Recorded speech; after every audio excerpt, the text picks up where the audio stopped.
네, 브리핑 드리겠습니다. 서울중앙지검은 조금 전 청와대 문건 유출 사건에 대한 중간 수사 결과를 발표했습니다.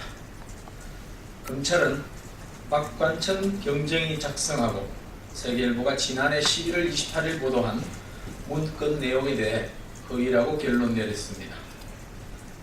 정윤의 비선 실체 의혹과 정 씨가 청와대 비서진들과 정기적으로 비밀 회동을 가졌다는 부분은 사실 무근으로 밝혀졌습니다. 아울러 시사 주간지에 보도된 박지만 회장 미행설 역시 사실 무근으로 확인됐습니다. 문건 유출 경로와 관련해서는 첫째, 박관천, 한모경이, 최모경이, 조모 세계일보 기자, 그리고 둘째, 조응천, 박관천, 박지만 회장 측근 모시, 박지만 회장 등 두 가지 방향으로 진행된 것으로 밝혀졌습니다. 결론적으로 말하면 비선 실세 국정농단 의혹은 실체가 없는 것으로 드러났습니다. 고소인 조사, 통신 내역 분석, 중식당 예약 장부 등 조사, 박관천, 조응천, 박동렬 등 관련자 조사 등을 통해 내린 결론입니다. 검찰 발표에 따르면 이번 사태는 속칭 찌라시의 폐해가 심각함을 두 가지 측면에서 여실히 드러낸 사례라는 것입니다. 하나는 풍설들이 정보로 포장되어 국정운영 최고기관의 문건으로 탈바꿈됐다는 것입니다.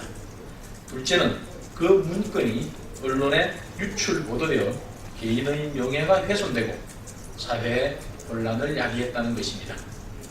전국을 온통 흔들었던 청와대 문건 유출 사건은 조응천 주연, 박관천 조연의 허위 자작극으로 드러났습니다.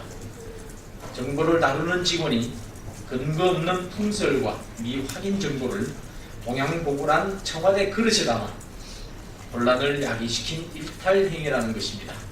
실체 없는 유령에 휘둘려 국정혼란이 야기된 데 대해 분노를 넘어 허탈감마저 지울 수가 없습니다.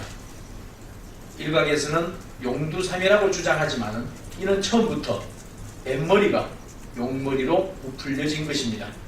처음부터 황당한 의혹으로 점철된 유령 찾기 게임이었던 것입니다. 새정치민주연합은 지난해 11월 28일 진상조사단을 구성한다고 발표했습니다. 제1야당의 진상조사단이 한 달 넘도록 단 한 건의 의혹자처럼 사실로 밝혀내지 못하고 있습니다. 비선 실체가 있다면, 국정농단이 있다면, 최소한 의심스러운 거라도 있다면 야당이 한 달이 넘도록 입을 다물고 있겠습니까? 야당이 또다시 특검 주장을 하는 것은 실체 없는 의혹 만들기를 포기하지 않겠다는 습관성 구태공시일 것입니다.